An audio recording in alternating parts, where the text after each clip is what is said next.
Okay, let me ask you something. If I say the word maintenance, what's the first thing that pops into your head? Probably, changing the oil in the car. Hmm. Or maybe like routine building upkeep, sweeping floors. Exactly. Mundane stuff, right? Practical, necessary, maybe even a bit boring. Definitely not. Revolutionary. Yeah, it feels like the opposite of innovation. It's just keeping things from falling apart, the baseline. Right. But what if I told you we're about to explore a system, a whole way of thinking, where maintenance is seen as, well, devotional, liturgical even, Mm-hmm. the absolute highest expression of hope? That's quite a shift, sweeping the porch as prayer. Pretty much. Yeah. We're diving deep today into some really dense but fascinating source material from a field called Delta T22, specifically concepts they call playlosodic transculturation and etymological hybridization. And this is all operating under what they term the kenemagoric framework. It's complex stuff. It pulls together post-colonial studies, linguistics, theology, even psychoanalysis. All into one single operational framework. It's not just theory sitting on a shelf. The big picture, the mission here, seems incredibly ambitious. They're trying to create what they call a kinetic lexicon. A living language, basically, a language that does things. Yeah, acts as a tool, an economic and sort of epistemic tool, to actively transform the aftermath of colonialism into a continually renewing present. It's about healing history by building a new reality, starting with words. And what's really striking, I think, is how this knowledge is presented. It's not your typical academic paper. It's framed as a manual pneumatology. Okay, unpack that for us. Manual pneumatology. Think of it like a practical guide, a ritual handbook for living together as a community, and it's built entirely on an African-centric understanding of the world, of ontology. So understanding their vocabulary isn't just about grasping concepts. No, it's essential because their goal isn't just intellectual. It's about healing real historical trauma, and they believe the path to that healing is through the joyful creation of language. Language is the first infrastructure, the most vital one. Wow, so every new word is like laying down a foundation stone for this new reality. Ah. Okay, we definitely need to get into this vocabulary then. Let's start there. All right, section 1, etymological hybridization. Language as covenantal repair. So when you hear language mixing, maybe you think of pidgins or Creole languages. Right, languages that often emerge from necessity, maybe trade, or sometimes, unfortunately, from the trauma of colonial encounters, people needing to communicate across divides. But this Delta T22 framework seems to define hybridization very differently. It's not just a reaction. That's the crucial point. It's not reactive. They describe it as a covenantal linguistogenesis. It's not just decoration. It's a deliberate act of creation, like forging a covenant. A covenant made of sound and soil and gesture. Exactly. Those elements hybridize what they call the epistemic scaffolding of neoculturation. It's about rebuilding the very framework of knowledge, starting with the words themselves. I like their analogy. Morphology replaces metallurgy. It suggests the word itself is the tool, the structure. Yes, each new word, each neologism is seen as a tool organ, something that actively works to sustain the community, its life, its shared beliefs. It's functional. And the intent behind it is key, you said. It's deliberately afro-optimist. Yes, very much so. It consciously breaks away from what they see as the reactive grammar of creolization. Creolization often stems from navigating trauma, right?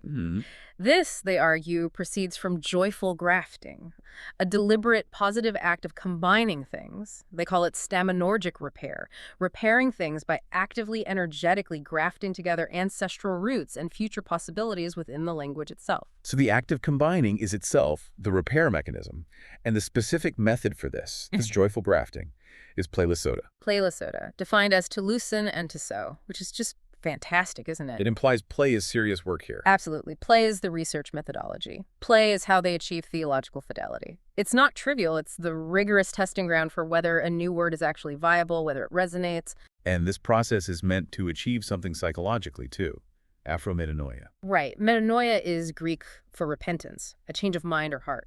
So afrometanoia is, well, a kind of cognitive repentance. Hybridization becomes atonement through creation. So instead of being stuck in guilt or despair about the past, particularly the colonial past, You transform that energy. You channel it into creative, covenantal improvisation. You build something new out of the fragments. The act of making the word is the healing. It turns despair into generativity. that's a powerful inversion. And it's reflected in how they actually build the words, right? combining roots from different languages. Exactly. The sources mention folding together fragments from Mende, Latin, Creole, Biblical Greek, all coexisting in a single new term. Ensuring that the resulting tool organ is complex, resilient, multi-tongued, really. Yes, and that complexity directly informs their rejection of linguistic hierarchy. This is crucial. Their project of post-colonial neoculturation is absolutely not about purifying language. Which is often the goal of linguistic nationalism, isn't it? Cleanse the language of foreign influences. Precisely. They completely throw out that paradigm. They propose theological poetics. Yeah. It sounds grand, but it means abolishing those hierarchies. Sacred language, everyday street talk, they have to live together in the same syntax. It's a flat linguistics. What does flat mean simplistic? No, not at all. It doesn't flatten meaning. It elevates authorship. Everyone becomes a potential author of reality, regardless of their background. Power is distributed horizontally. The sacred isn't locked away. It's right there in the everyday. That really does change who gets to define things. So if this grammar is becoming covenant, how do they measure success? If it's not academic citations or website hits, what's the benchmark? The benchmark is JAOA, joy as acceleration. Joy as acceleration. Okay. It measures the degree to which a word actually sustains fellowship, community warmth, forward momentum. Joy isn't just a feeling. It's treated as a vital infrastructural resource, an energy input for the whole system. But I have to push back a little here, maybe playing devil's advocate for a moment. Isn't measuring joy a bit subjective, naive even? What about conflict, hardship, grief? Surely those are part of community life too. That's a fair question, and it's where the discipline part comes in. JAOA isn't about simple, uncomplicated happiness. It's described as a disciplined, cultivated joy. It's about the community's resilience, its capacity to transform difficulty into generative action.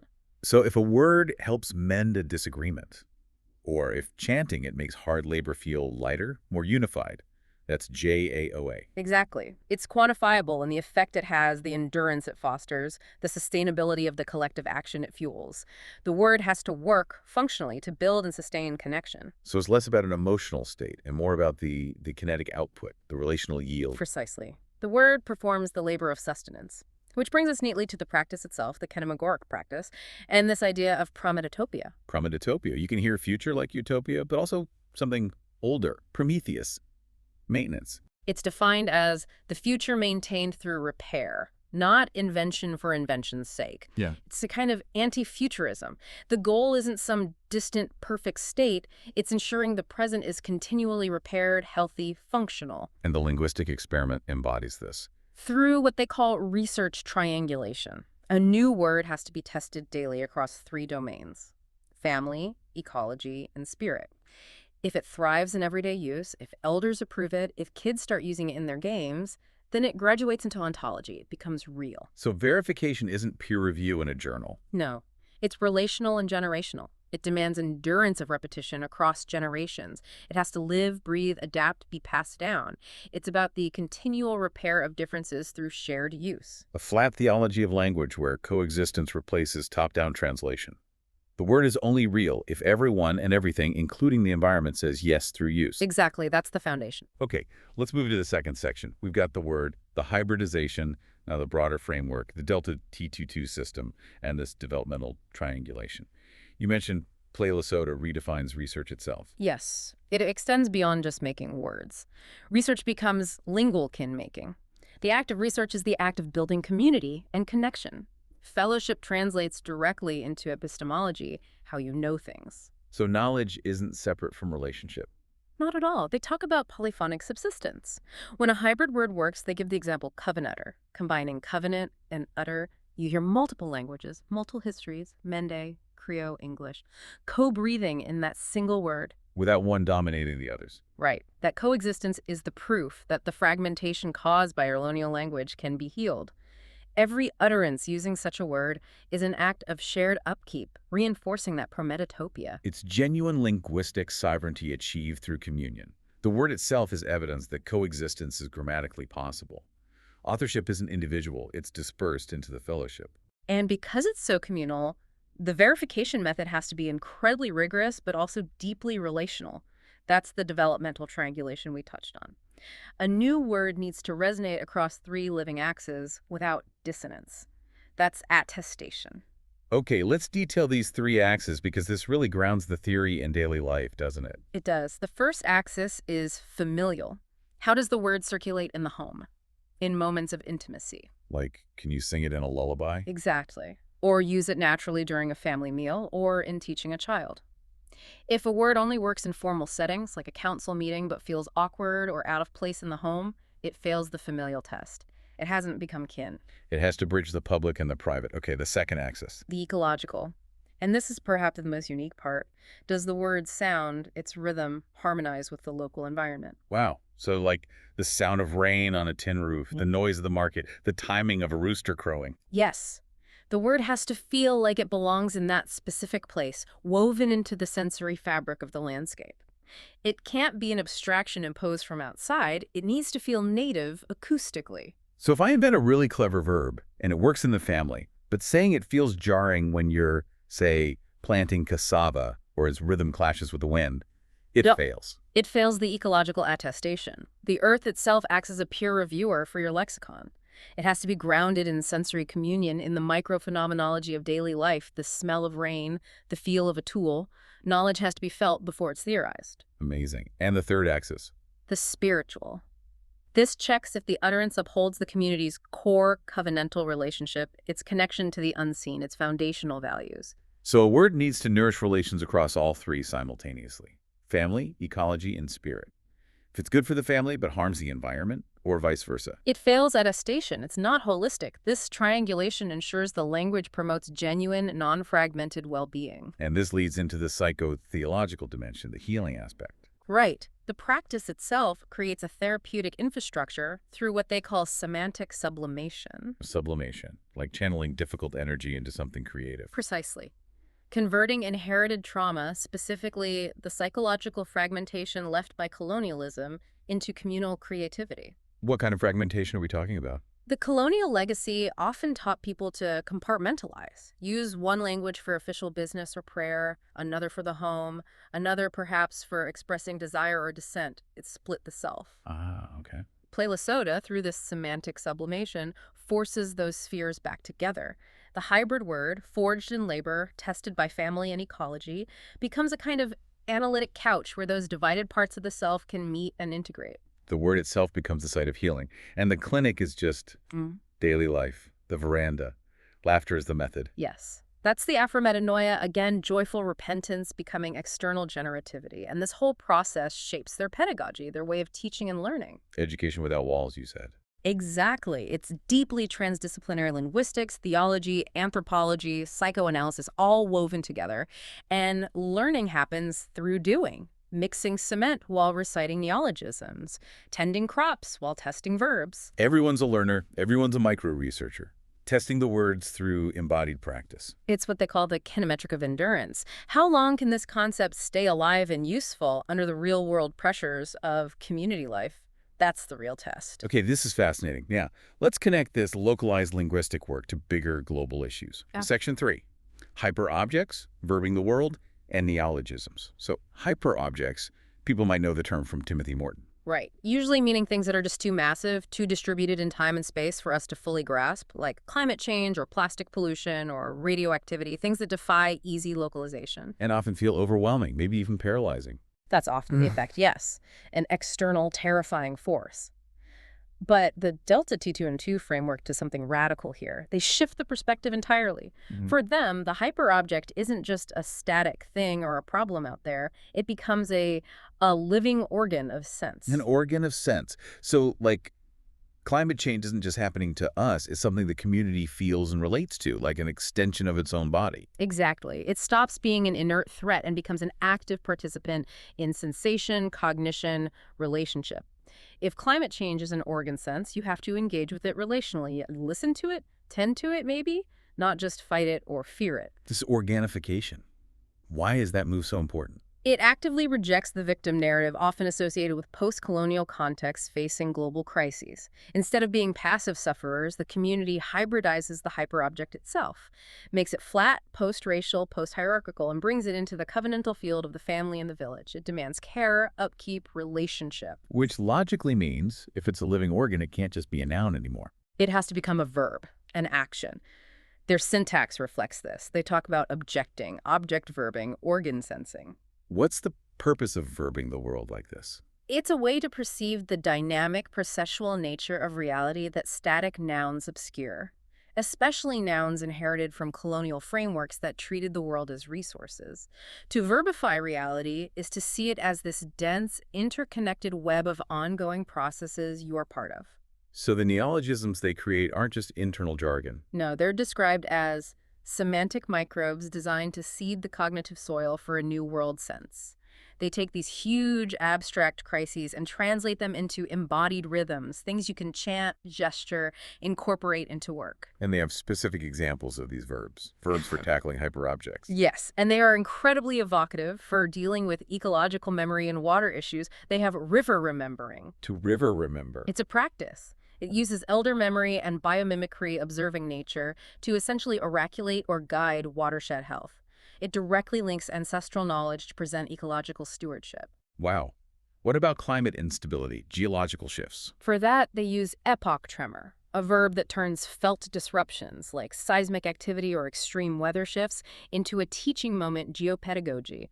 It connects those big geological patterns to generational farming knowledge and responsibility. Turning instability into a lesson.